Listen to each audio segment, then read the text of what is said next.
moving on from cement to Dr. Lal's Pathlabs, Ekta. They report their numbers, and seasonally it's a strong quarter, right, because of the rains?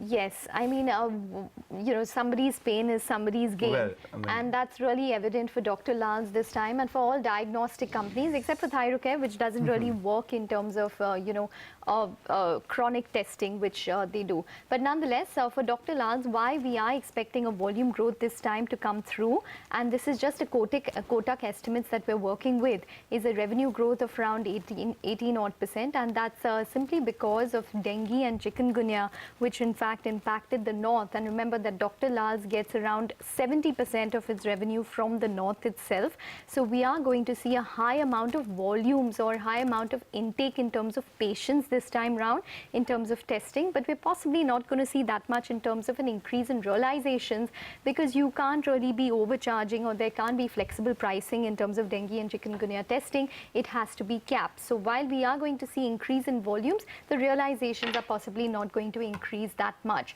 Separately, remember that Q2 is the strongest quarter for any diagnostic company.